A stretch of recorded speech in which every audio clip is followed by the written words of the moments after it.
Hi, and welcome to this week's Stockscores Market Minutes. The topic this week is on winning stocks and the characteristics of them early in their upward trend. So I'm going to walk you through 4 stocks that I picked recently. I'll then do my normal market analysis. And when we look at the trade of the week, you're going to see the same themes that I talk about with these recent winning stocks in that trade of the week as well. So let's get into it. 3 things hot stocks do before they take off. So last week I talked about this free weekly email newsletter that I send out where I pick stocks. And here are the last 4 stocks that I picked. So the first 2, Open and FDMT, were picked 2 weeks ago. And then last week, Up and OSTX were picked. So what are the characteristics that I focus on to find stocks like this? Well, very simply, we're looking for abnormal activity, optimism, and break from low volatility. Now that makes a lot more sense when we look at a chart. So let's jump into it. Here's the Stockscores website. And if you want to register for that free weekly newsletter, you can do so right there. Just click on the See More link and you can register there. Let's bring up the first one, which is Open. And I'm going to emphasize these points. Stocks that outperform the market are what we call alpha stocks. Alpha stocks are characterized by abnormal trading activity. So you can see that through here, the stock was trading pretty normal volume, not a lot of excitement. And then starting here, it starts to trade abnormally. Now, as a trader, I don't want to be chasing stocks when they are already found by the crowd. I want to be one step ahead of the crowd. And so what I like to do is look for optimism and breaks from low volatility once the stock is abnormal. So the stock starts to be abnormal here, and here you had low volatility and you're building optimism. So that would be the first place to consider buying the stock. The second place was when I did it most recently, and that was when it broke this pullback. So it had become low volatility again. And the reason we can say that there was optimism is because this low point is higher than the previous low point. So let's explain what that means. Think of the stock market as a place where buyers and sellers are arguing about what price for the stock should be. When the buyers are winning the war, you will have the bottoms rising. What that means is every time there's weakness, they're unable to push the stock as low as they had the previous time. Now, up until this point, it was a situation of consistently falling tops. That means the sellers were winning. That's why we had a downward trend. And then we switched to optimism, a rising bottom, another rising bottom. And when this little pullback was broken right there, that was our cue that the stock was likely to go higher. And you can see the result moving from 2.5, well, under 2.5 to $5 in 2 weeks. Let's take a look at the other one that I picked 2 weeks ago. FDMT is the symbol. And there you can see we have optimism, rising bottoms. We have low volatility. So in this chart, let's emphasize what low volatility is. Low volatility occurs when the line across the bottoms is converging toward the line across the tops. What that means is that the volatility of price is compressing. And at this point, there is low volatility. There's no longer a lot of price movement. And then you get this abnormal price action. And ultimately, we had a little pullback. And I featured it right in there before it made this next leg up over the last 2 weeks. Let's look at those 2 other examples from last week. UP. Here you can see I can draw a line across the bottoms, and they're rising. A line across the tops, and those lines are converging toward one another. So we have low volatility.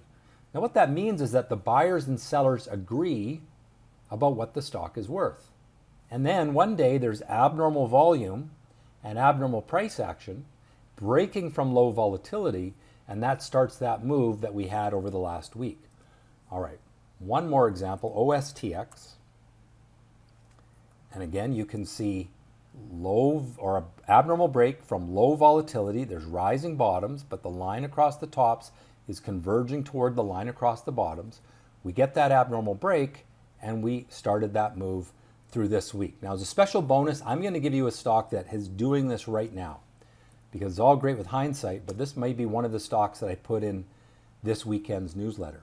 Because this stock started trading abnormally right there. You can see the big volume.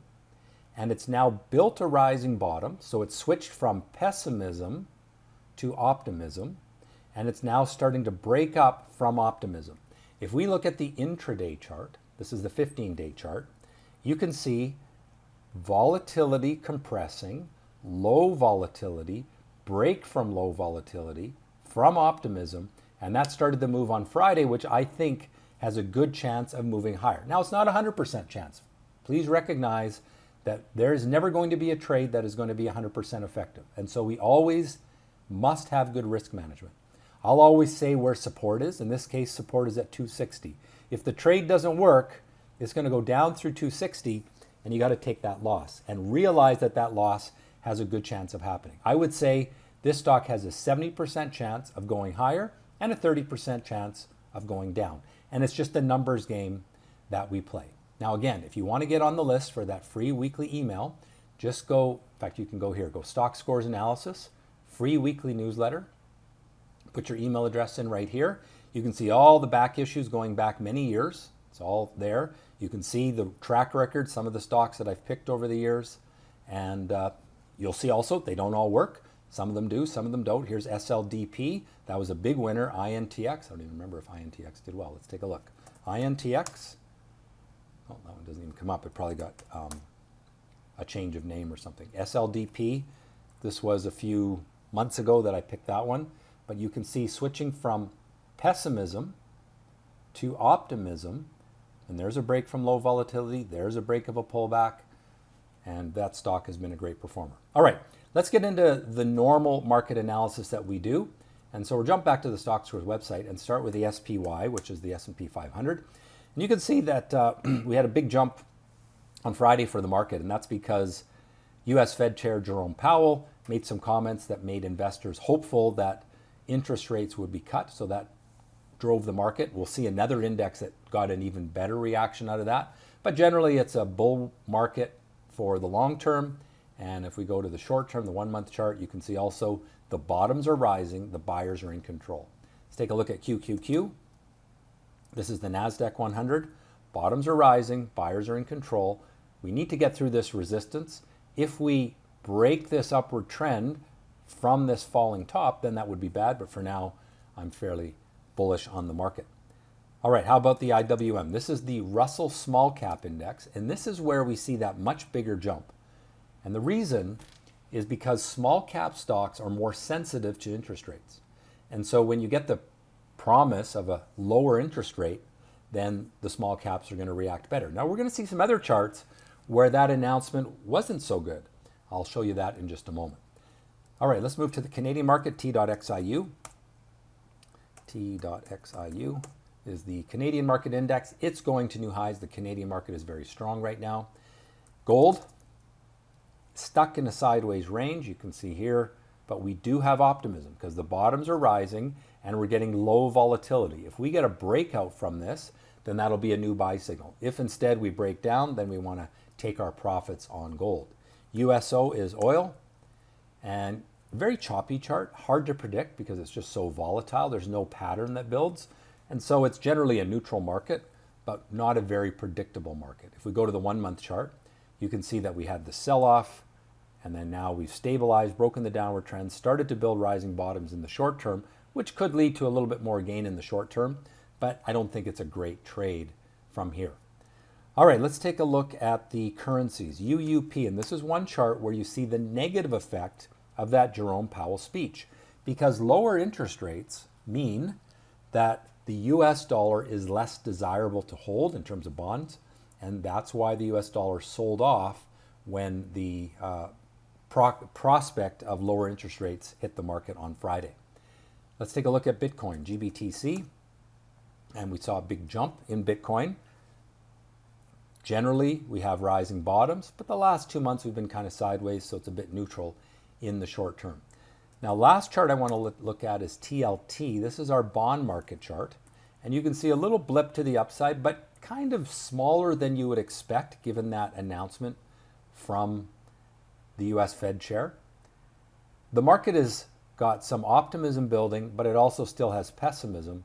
And so this is kind of a neutral chart because we're really just going sideways without a strong direction in terms of buyers and sellers. So my ratings then, bullish on both time frames for US large cap and NASDAQ, short-term bullish for the small cap stocks, but neutral long-term. Canadian stocks bullish on both time frames. Gold, oil, US dollar neutral on both time frames. Short-term neutral for Bitcoin, but long-term bullish. And bonds neutral on both time frames. All right, let's look at the trade of the week, and we'll emphasize these concepts that we talked about earlier. This was THAR, a stock that really was a great trader on, I think it was Thursday last week, or maybe it was Wednesday. I can't remember. The point is, we switched from falling tops to starting to build rising bottoms. And notice that the abnormal activity came in here. It then broke from low volatility a couple times, first here, and then it had these pullback breaks here and here. And then later in the day, it did it again. It built a sideways range, which is low volatility. And there you see my action candles firing. That means there's abnormal activity. And that started the next leg of the move from, $260 or $270 up to $4. Traded this stock a couple times, and it was a nice winner. Using these simple concepts, abnormal activity, price volatility, and optimism. If you can understand those things and learn how to read them in charts, you can do very well. If you want to learn more about how I use these indicators and tools, check out stockscores.com. In the trader training area, we've got some information on that. Hope you've enjoyed this week's Stockscores Market Minutes. If so, do me a favor, subscribe to the channel. Make sure you like the video, and as always, trade well.